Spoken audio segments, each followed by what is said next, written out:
It's brilliant to see you, and now you're properly in your vegetable garden. For real. I am.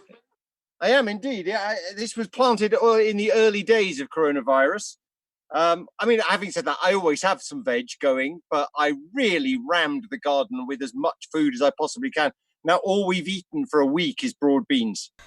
But broad beans do this because broad beans come in a massive glut all at once, don't they? Yes, and I have in the cold frame at the end there 6 cucumber plants planted, courtesy of my wife, who said, "Will you please plant some cucumbers because the children love cucumbers." We now have about 20 cucumbers a day to deal with.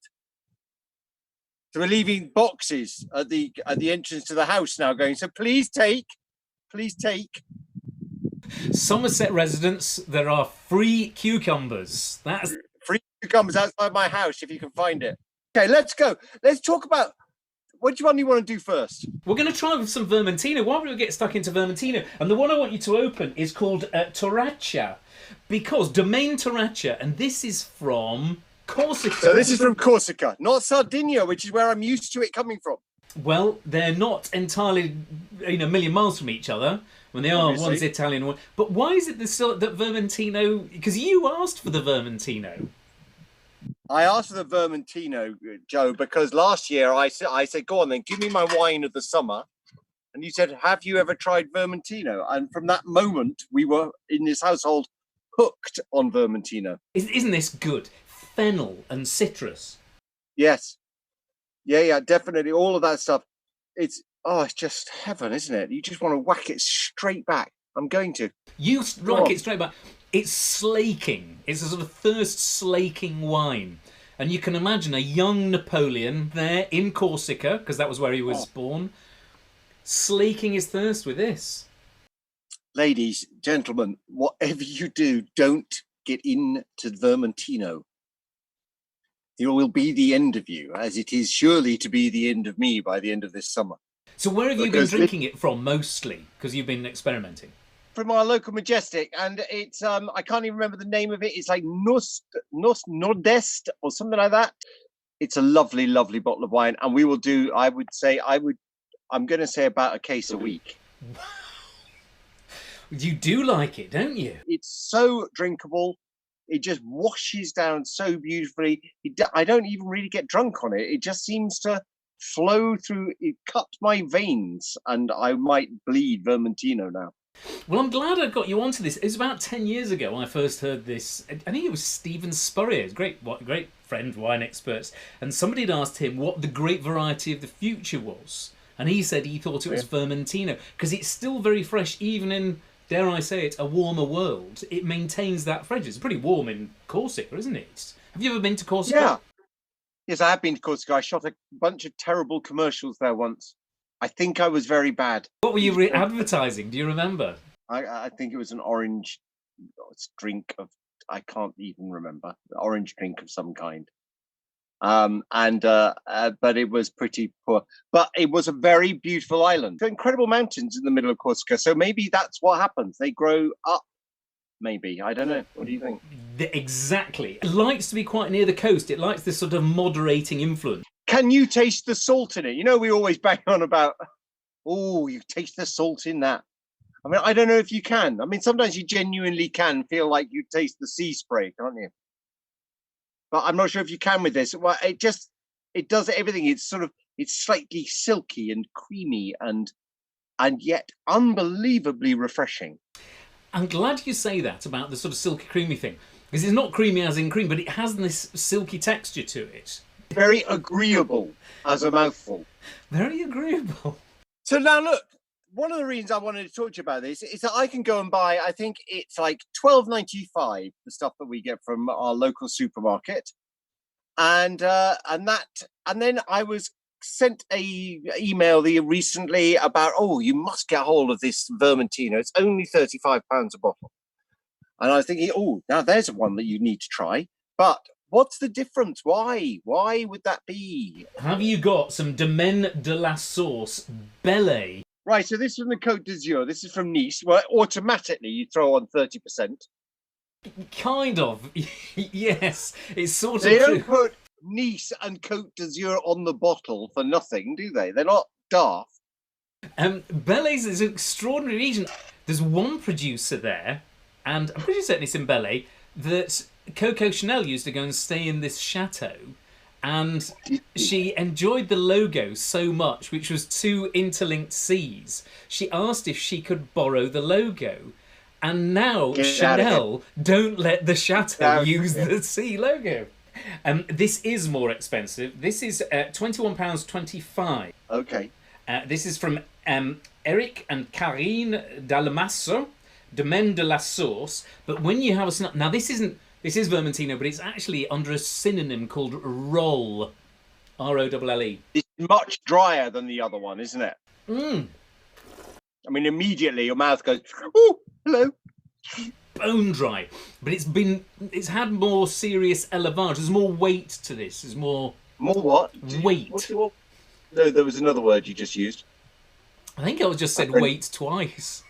Didn't you say élevage? Oh, élevage. Yeah, it's had more. The way it's been raised, if you like, in the winery. So there's been more. It's been worked more. Which one do you prefer? For bouillabaisse with a very garlicky mayonnaise aioli. Yeah. Then this Domaine de la Source. Something that's very quite a challenging, punchy dish. Yeah. That this can stick up. This can get in the ring with and do 12 rounds. Yeah, I think you could drink that other one, the Torraccia. Yeah, you could drink that. You don't need anything to go with that. Actually, that's just you could drink that just sitting by a pool, couldn't you? And I'm getting the feeling that that's where you quite like Vermentino. For you, it is a out in the garden veg patch kind of wine. Yes, I don't really need to be eating anything at all with it. I'm on a pretty much wine-only diet, as you could imagine. It's a food group in itself. It really is. I tell you, it is indeed exactly that. So, are you working at all at the moment, or just vegging? No, I'm vegging.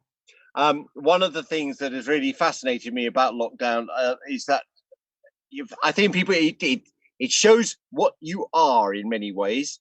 Because no, I have not written a screenplay. I haven't written a book. I have, God forbid, started my memoirs, which I clearly most of it I've looked at the stories and they're all libelous, slanderous, or just generally awful. But no, what I did, I created my garden.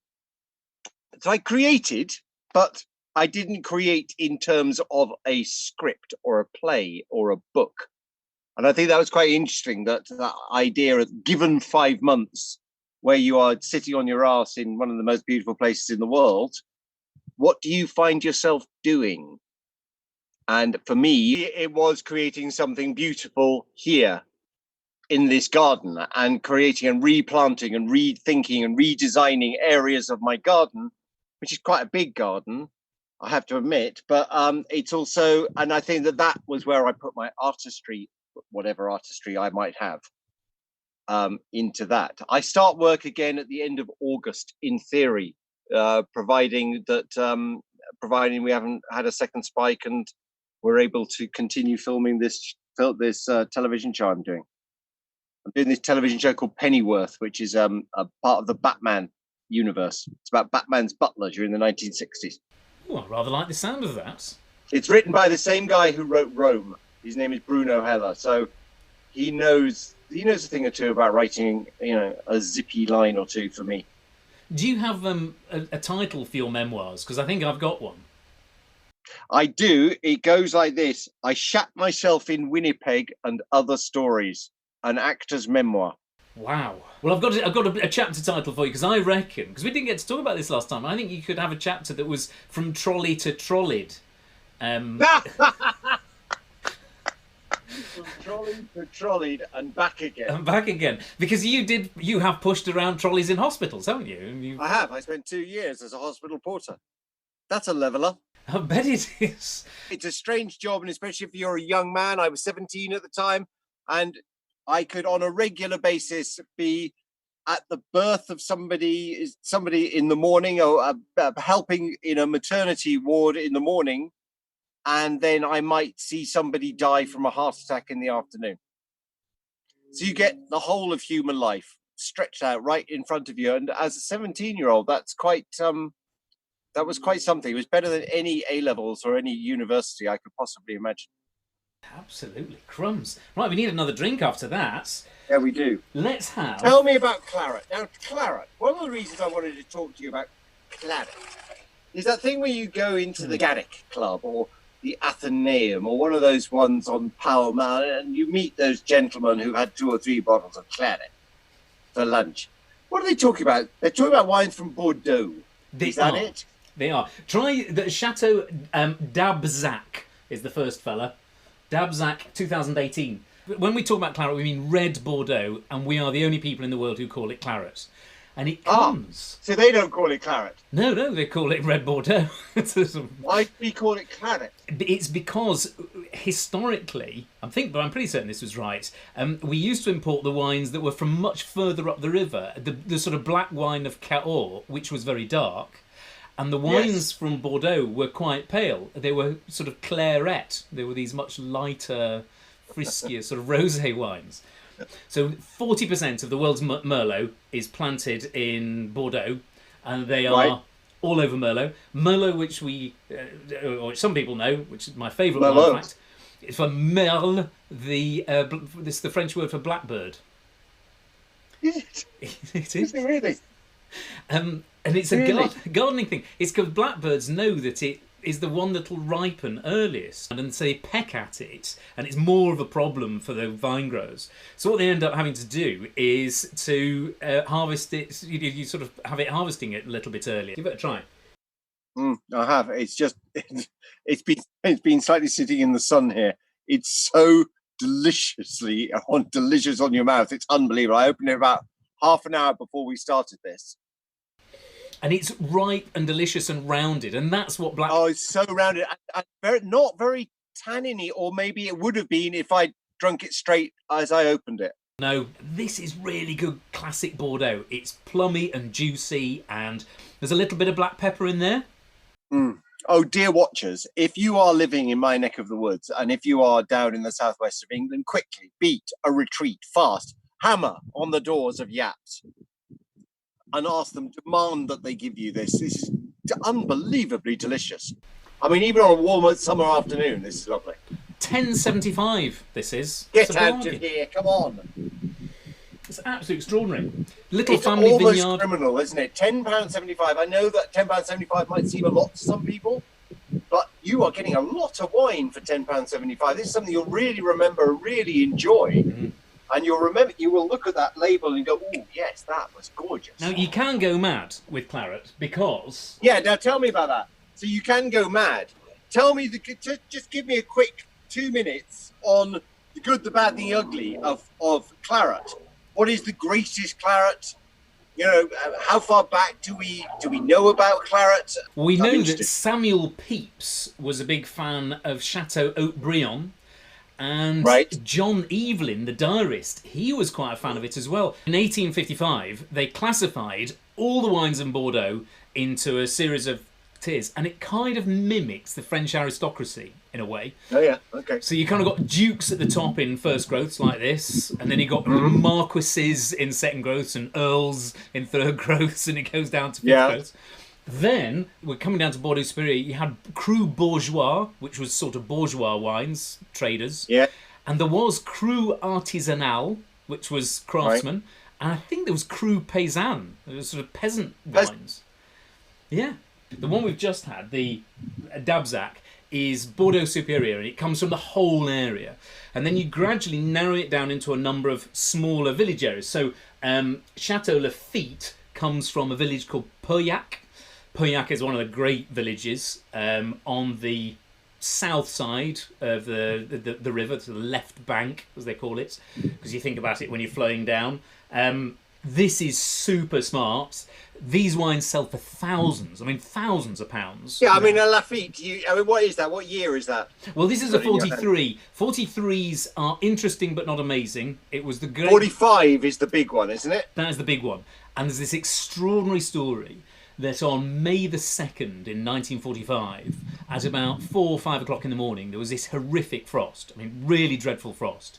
And about between a quarter and a third of the whole of Bordeaux's, in fact, of all of France's vines, lost their crop overnight. And it was a really, sort of grim thing. However, bear in mind, they were also at war. Incredibly, by that evening, Marshal Zhukov took control of Berlin. Hitler had shot himself a few days before, and that was the day of the frost in Bordeaux that Zhukov takes Berlin. And it never cooled down. From that moment, it just was warmer and warmer and warmer, and it rose to the peak of this extraordinary harvest, which was small. It was only about, between a half and 2/3 of the normal size. But it was extraordinary. And they still drink well today. 43s I've had twice, and they don't drink quite so well today. This was frankly revolting when we opened it up. It must have been terribly disappointing because obviously your lips were like greyhounds in the lips, straining upon the start, waiting to drink that. And then it must have been a terrible disappointment when it was disgusting. It really was. It was terribly sort of gloomy. For anybody who is a big fan of Bordeaux, I've got to hand here. I have to have it to one side because it's so huge. This is a must-have for every Bordeaux lover's diary. It's by my friend Jane Anson. Inside Bordeaux, the chateau, their wines, and the terroir. It's huge. Oh, I'd like that book. I'm not asking for it, by the way. I'm not asking you to send it to me just because I like the look of it. I will go and get that for my own birthday. Thank you. It's an absolute gem is Inside Bordeaux, and Jane's a good friend, and she's a remarkable expert, and she lives in Bordeaux, and she's trundled around. I'm delighted to give her some support, and it has a lovely section in it on the Côte de Castillon, which is now called Castillon Côte de Bordeaux, which is the fourth wine that you've got here. Now this is Chateau La Brande, from the exceptional 2016 vintage. A very nice... Oh, look at that. This is a gem for anybody who loves Saint-Emilion. Right. This is grown right next door to Saint-Emilion. And Saint-Emilion's considerably more expensive than Castillon. So if you enjoy Saint-Emilion wines, which lots of people do, look out for Castillon on your labels. I can imagine starting this, drinking this, having a conversation about something, let's say the National Theatre. Will it be opening again? You sip gently, and suddenly you're confronted with it in a way that perhaps you're not with that other one. One thing to look out for, have a smell, and just smell how there's a sort of much more defined cassis aroma. Oh, yeah, for sure. Yeah. Sort of like when you get, sort of cassis liqueurs and even not quite jam, but that precision that you get in jam. And I think you can taste that there's a bit of more. This has a more. It's not an oaky character, but you can tell this has spent a bit more time in an oak barrel. It's changed the texture of it a little bit, giving it some wood tannin. Yeah, absolutely. Yeah, more tannin. Although presumably that disappears as it sits there. It will do, but it's not going to go away, terribly rapidly. No, that is really special. It's lovely, really gorgeous. So when we're talking about the top end, we're talking about Mouton de Rothschild, we're talking about Lafite, we're talking about. Give me some other names that I should know. Well, there are 5 first growths: Haut-Brion, Mouton Rothschild, Lafite Rothschild, Chateau Margaux, and Chateau Latour. So, what have you got lined up for the rest of the day? I do have children who are roaming silently around here somewhere. My daughter, who is 7, is writing a film as we speak. She's 7. But we're going to stay with some actor friends next weekend, and they're quite big names, the actor friends, and she's determined to have them in it. Brilliant. Does she have a part for a sort of ruggedly handsome 50-something? No, I presume you're talking about me, bless you. I am director and camera operator. She doesn't want me in it. No, I don't really need you in it, Daddy. She actually said, I need subtlety. No. Which I thought was particularly harsh. So what are you going to take for your famous actor friends, do you think? As some of these, or are you looking for some tips? Definitely going to take. I'm going to order some of this at Torraccia, and I'll probably order some of this as well. I think the first one, the Abzac, I Abzac. thought was particularly lovely. It goes to show it's not necessarily about spending more money, it's about finding the wine that you really love. So about that, it's just about, as we've always said, does it give you pleasure? Both those wines give me enormous pleasure. What is it called, before you go, when Provençal people have like raw crudités? Yes, with a crudité. Oh, lovely. What, we're like celery, some hummus maybe, and some carrot, maybe. Yes, that kind of stuff. Lovely, gorgeous. So take some of your own veg crudites and a bottle of Torraccia. Genius. What, to help me with my cucumber glut? And to help with... And cucumbers, oh, they'd be delicious. Oh, yeah, exactly. And then you just have to wait, get Rose one of these, and just she'll be there, and she'll be like, okay, ready, everybody. I can hear them rebelling down near the house. You go and deal with the rebellion. I'm off to go and get in a paddling pool. Lovely. It's been a great pleasure. Thank you very much. Thank you, really, honestly, it was really interesting. Thanks a lot. It's a joy. Speak to you soon. All right, take care. Bye-bye. Bye.